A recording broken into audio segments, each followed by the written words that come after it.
Ex vicepresidente Francisco Santos, un gusto saludarlo. ¿Cómo está? Armando, muy bien. Preocupado con Colombia, pero bien, afortunadamente. Ex vicepresidente, mire, llevamos 4 años, ya sabemos todo lo que ha sucedido en el país, esa salud en la inmunda como nunca, que nos afecta a todos ese sistema. Lo que ha pasado en Venezuela en los últimos casi 30 años, pero aquí parece que no queremos ver, somos ciegos, no entendemos cómo estamos en el camino hacia una Venezuela totalmente perdida. ¿Qué pasa en Colombia, vicepresidente, que de verdad no vemos lo que le ha pasado a los vecinos y no tenemos presente hacia dónde puede ir la destrucción de nuestro país? No, mire, yo creo que es importante entender por qué llegamos ahí, por qué le está yendo, por qué Petro tiene todavía semejante apoyo. Petro llega porque desde mediados de la primera década de este siglo empiezan a construir una narrativa en contra de Uribe, centro derecha, se dieron cuenta el riesgo que esto era para todos sus planes. Esto está movido por Chávez, que metió plata, mandó gente. Mucha de esa plata le llegó a Petro, le llegó a Cepeda, le llegó a las FARC, le llegó al ELN. O sea, era un trabajo. Los cubanos detrás, los rusos también, pero sobre todo los cubanos, que son los que le hacen la tarea a los rusos, porque ahí ellos no son totalmente autónomos. Y viene la elección de Juan Manuel Santos, que lo único es, hace una vuelta de nu, la gente queda sorprendida. Luego viene el presidente Duque, que fue un buen gerente del COVID, un buen gerente del proceso de migración venezolana masiva, pero no más, le quedó grande la salud, le quedó grande la seguridad, le quedó grande todo. Y creo que ahí esas tres cosas, Santos, Duque y la narrativa, con un Petro empujando la narrativa, lleva a que llegue Petro al poder. Un cansancio con todo lo, digamos, y Petro logra vender una imagen de yo voy a ser de centro, yo no voy a hacer, no voy a pelear, ¿no? Que era totalmente, que ya sabemos que fuera totalmente falsa. Un presidente racista, un presidente misógino, un presidente que solo genera odio, un presidente que lo único que hace es amenazar y destruir la democracia, pero que entiende una cosa muy importante, y es que los subsidios, así no te da cómo pagarlos, le sirve. Para eso quieren la plata de las pensiones, para gastársela en subsidios y dejar a todos los pensionados sin pensión, a todos. Eso es lo que ellos quieren. Así pasó en Venezuela. Y la diferencia entre Venezuela y Colombia es que allá tienen un país rico, aquí somos un país pobre, y ya la crisis se va a empezar a ver. Entonces, esto tiene ese primer efecto. El segundo efecto es que empiezan a comprar contratistas y contratistas, ya dar contratos y contratos con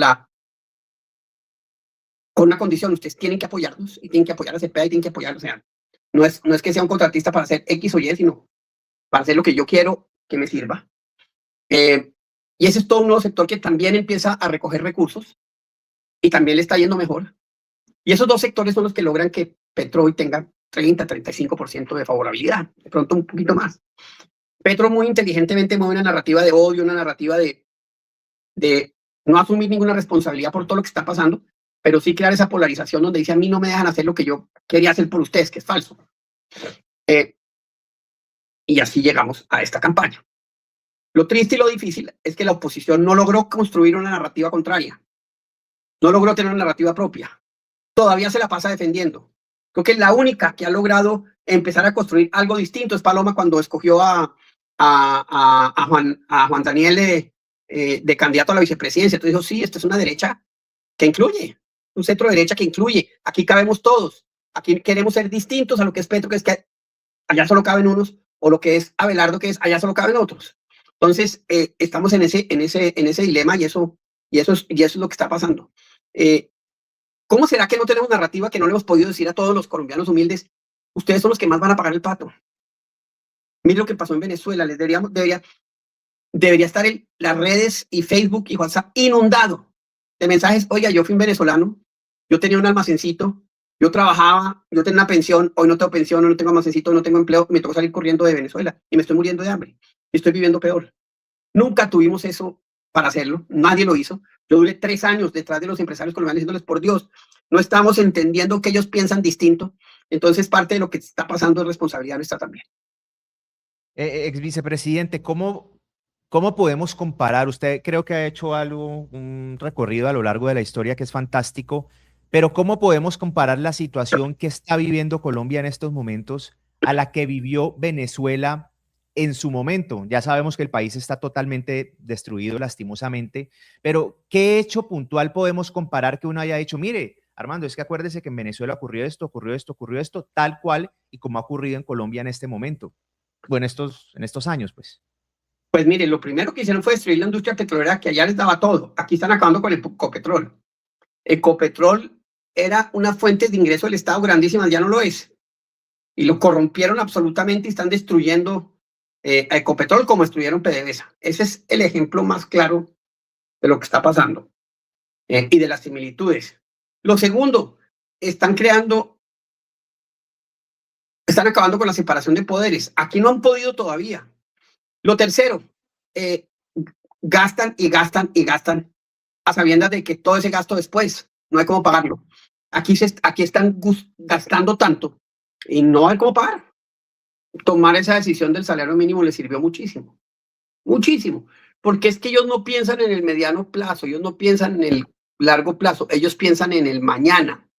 Necesito ganar elecciones, ¿qué tengo que hacer? Y toma esa decisión. Que después haya problemas de inflación, no me importa. No me importan los problemas que hayan, pero lo que sí es absolutamente cierto es que eso, como ellos operan, ese es el populismo del siglo XXI, es venga yo capturo rentas, venga yo robo y venga yo malgasto para lograr ese apoyo político que Chávez lo tuvo y lo fue muy alto en un momento dado, que Maduro lo tuvo un poquito, pero ya después lo perdió, se dedicó, fue ya era un tema absolutamente de represión, y que aquí Petro lo está utilizando con un tremendo éxito.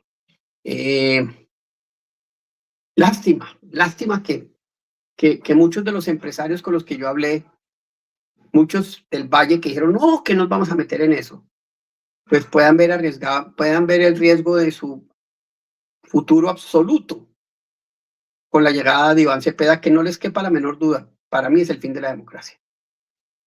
Si Iván Cepeda llega, ¿cómo va a estar el país en 4 años? Con Iván Cepeda, todos los pensionados, ojo, no queda un pensionado en 4 años, el pensionado de 500,000 pesos, eso va a ser 100,000 de hoy.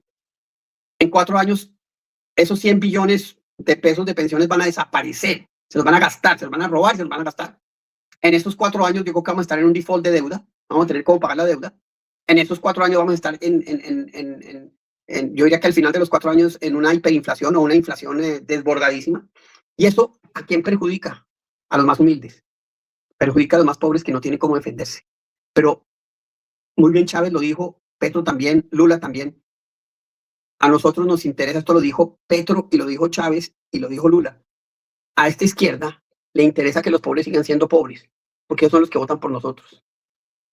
Eso es lo que ellos dicen y eso es lo que ellos sienten. Necesitan mantener a ese pueblo pobre para que ellos puedan generarles supuestamente una esperanza y sigan votando por ellos. Esa esperanza en el caso de Venezuela, miren cómo terminó. Hoy Venezuela es uno de los países más pobres del mundo. Hoy Venezuela, después de ser el país más rico de América Latina, es el segundo más pobre después de Haití. De pronto está al mismo nivel de Haití.